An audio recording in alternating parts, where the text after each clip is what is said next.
And of course, it's a beautiful Wednesday morning, and wherever you are, I hope you're having a fantastic day this morning. But let's start off with the front pages of the papers, and we're starting off with Vanguard. Vanguard is leading with no going back on opposition to same-faith ticket. That's coming from Forum of Northern Christians. The writer says, as Dogara Babachelawa, CAN chairman from 19 northern states meet, their fifth columnist, that's coming from an APC source. I don't believe in playing politics with religion. Okowa slams Tinubu, Obi. Why ATIKU picked Okowa as running mate over Wiki others? That's coming from IU. You can see a photo story showing Buhari in Imo. NNPC seals gas pipeline deal with Morocco's hydrocarbon office, ECOWAS. You can see that on page 7. On page 6, energy transition, Nigeria to benefit from $12 billion U.S. fund. Stories above, Kaduna train attack, Mamu aided local international groups. That's coming from DSS. Insecurity, northern governors, monarchs call for state police. Troops rescue 10 hostages, kill bandits in Kaduna community. On page 19, Nigeria's oil exploration begins decline as rig count falls. On page 9, alleged organ harvesting, Ekweremadu asks court to dismiss Upo's suit. Nigeria broke till still feels like we are in recession. That's coming from ATIKU. Lastly, on the front page of the Vanguard newspaper, Kiamo's diatribe exposes APC's plot to assassinate Obi.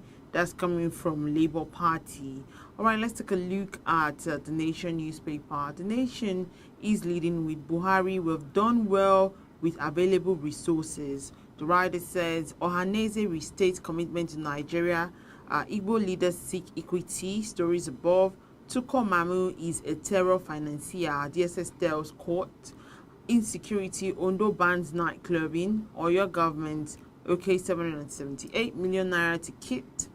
My plan for Nigerians by ATIKU as LCCI's a forum. Army, we are tracking terror sponsors. You can see that on page 4. North governors, monarch call for state police. Lastly, on the front page of the Nation newspaper, Makinde, Bolarumi clash over ATIKU, row over Southwest comment basically. All right, let's take a look at the Guardian newspaper. The Guardian is leading with APC dressing Nigeria in borrowed robes. ATIKU slams Buhari policies.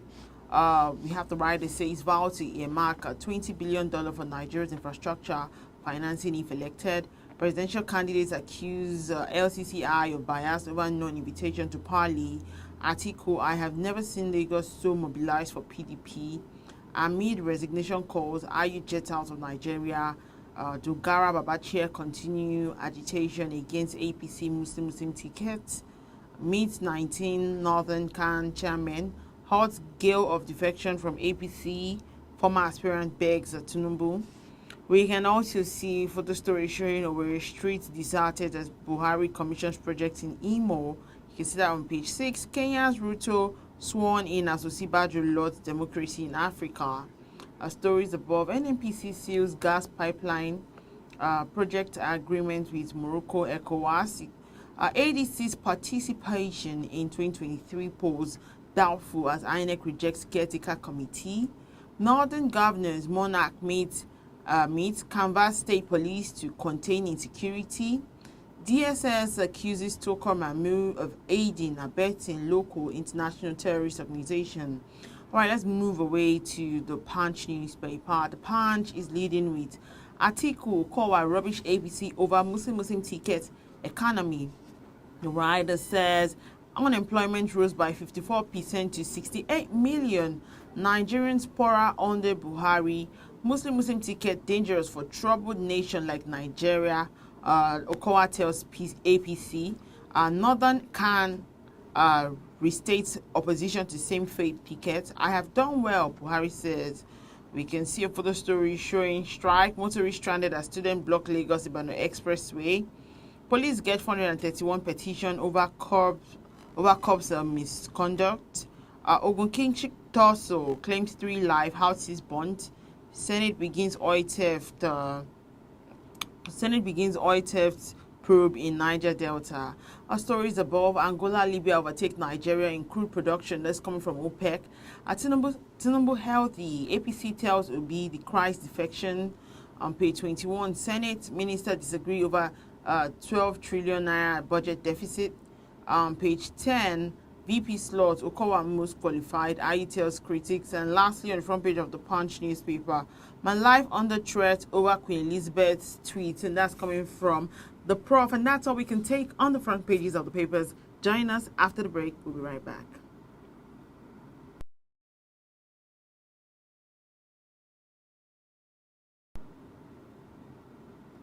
All right, welcome back. If you're just joining, it's still today in the news on Vanguard Live. I am Precious Chukudi. All right, let's begin with the newspaper analysis this morning. We'll be starting off with this story. No going back on opposition to same faith ticket. Forum of Northern Christian. Now, opposition against the Muslim ticket of the All Progressive Congress grew as the Forum of Northern Christian reiterated its position on the same faith ticket, saying it would not back down. The forum is headed by the former Speaker of the House of Representatives, Mr. Yakubu Dogara, but the top APC leader Taku Dogara describing him as a fifth columnist. Bola Tinubu, a Muslim, emerged as the presidential candidate of the APC for the 2023 election, while former governor of Borno State, Kashim Shettima, emerged as his running mate. And this came on a day the governor of Delta State and vice presidential candidate of the People Democratic Party, PDP, Dr. Ifeanyi Okowa, took a swipe at Bola Tinubu over the controversy that has trailed the party's Muslim ticket. Now, according to what they say, position on same faith ticket stands. Dogara, however, said he will meet with the presidential candidates across party lines and come up with his preferred choice. Dogara met behind closed doors with Christian leaders from the 19 northern states and the Federal Capital Territory (FCT) in Abuja in continuation of their consultation ahead of the 2023 general election. It was gathered that aside the former speaker, others in attendance include former secretary to the government of the Federation, and also former Kogi State Deputy Governor Simon Achuba, and all-state chairman of the Christian Association of Nigeria (CAN) from the 19 northern states and the Federal Capital Territory. And confirming the meeting, a tweet posted on his verified Twitter account, Dogara wrote, hashtag Nigerian Decides 2023, the fight for justice continues. And according to that same tweet, he said, we held a consultative meeting with the Christian leaders from the 19 northern states and the FCT on the pan-Nigerian platform to adopt in 2023. The forum had recently convened a summit of northern Christian leaders in Abuja, while they rejected the adoption of a Muslim presidential and vice presidential tickets by the ruling APC. And if you're very aware, yesterday we had Governor Rotimi Akeredolu and also Sheikh Gumi who had their own stands on the same faith ticket, of which Governor Akeredolu had said that Christians should actually look beyond same faith ticket and look at the competence of the presidential candidate, of which Sheikh Gumi took a stand and said that the same faith ticket is deceitful, and that Nigeria needs a politician who knows how to play politics, someone who is an experienced politician, who can basically assemble the best brains. All right, let's move to our next story. Our next story is the Kaduna train attack. Mamu aided local international terror groups, and that's coming from DSS. Now, the Federal High Court sitting in Abuja gave the Department of State Services, DSS, permission to further detain the Abuja Kaduna train kidnap negotiator, Mr. Toko Mamu, for 60 days. Now, the detention order granted by Justice Nke Onyemaha is to allow the security agency to conclude its ongoing investigations into Mamu's alleged involvement with terrorists. It will be recalled that Mamu was on September 6 arrested at Cairo, Egypt, while on his way to Saudi Arabia for Lesser Hajj with his family members. He was subsequently brought back to the country and immediately taken into custody by the DSS. In an ex parte motion it brought before the court, the DSS sought permission to further retain him in its custody. The agency, in an affidavit it filed before the court, alleged that Mamu aided both local and international terrorist organizations. The DSS alleged that investigation revealed that Mamu might be involved in terrorism financing, saying the self-acclaimed Kaduna train negotiator exploited the opportunity to perpetrate, aid and abet, as well as render support to both local and international terrorist organizations. More so, the DSS told the courts that following the execution of search warrants, various incriminating items were recovered from Mamu's residence and office. It listed some of the 34 recovered items to include $151, 20 pounds sterling, 1,530 Indian rupees, 1 Saudi riyal, 70 dirham, 1,560,000 naira, and 16 assorted foreign coin. The DSS also alleged that 2 packs of pump action cartridges, 16 ATM cards from both local and foreign banks, 7 checkbooks of different banks, 6 laptops, 4 tablets, 24 handsets, and 3 international passports belonging to Mamu, 1 firearm license, 8 pieces of Nigerian Army uniform, 16 pieces of Nigerian Naval uniform were also recovered. Let's see how that goes. Obviously, we were hoping that these investigations will bring out the truth. All right, let's move to our next story. Our next story is insecurity. Northern governors, traditional rulers call for state police.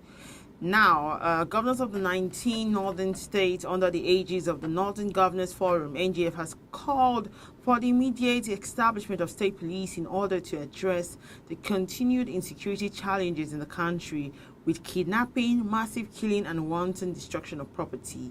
Now, this decision was arrived in Abuja by the governors after a meeting with the Northern Traditional Rulers Council.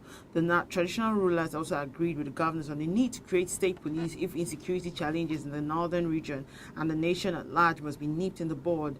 Reading the communique after the meeting held at the Transcorp Hilton in Abuja, a chairman of the forum and governor of Plateau State, Simon Bako Lalong, explained that the meeting reviewed the security situation in the north and other matters relating to its development and resolved to support the amendment of the constitution to accommodate the establishment of state police.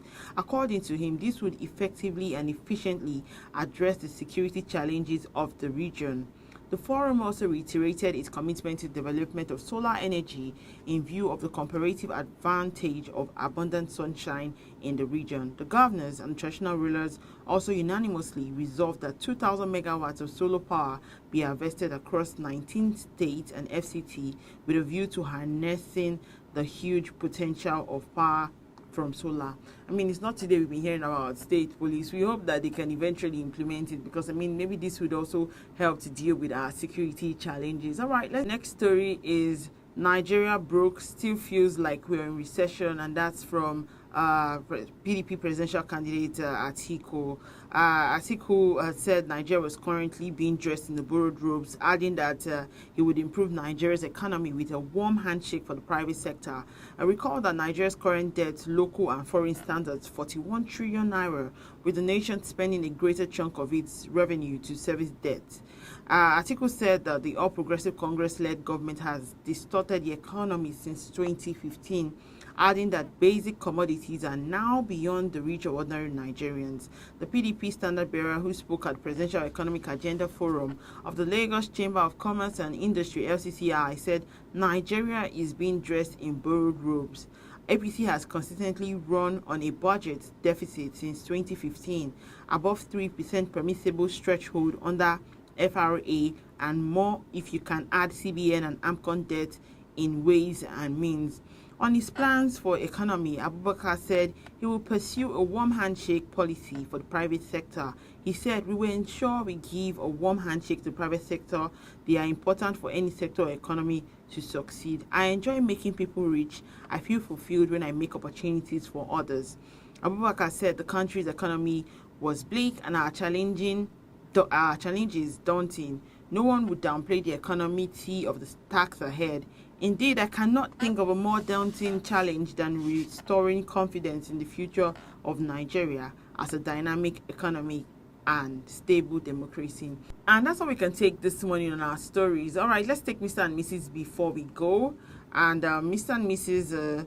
Is speaking this morning. Trust them to always ensure that our day is, quite interesting with how they make their jokes. And Mrs. says, I'm your wife, I'm also a doctor, so I know what I'm saying. You need to slow down in everything you do. Even the way you eat, you must take your food slowly. And Mr. says, what if it is fast food?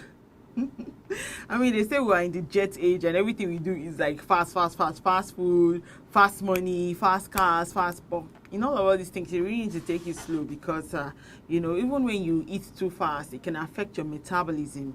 And I understand where Mrs. is coming from. Okay, remember to equally like and share, subscribe on all our social media platforms showing on your screen, on Facebook, Twitter, Instagram, YouTube, TikTok. Also, our WhatsApp number is showing on your screen. And remember that if you want to find out today's stories, you can go to our website, www.vanguardnj.com, to find out more. I am Precious Chukudi, and thank you for watching. Have a fabulous day. Bye.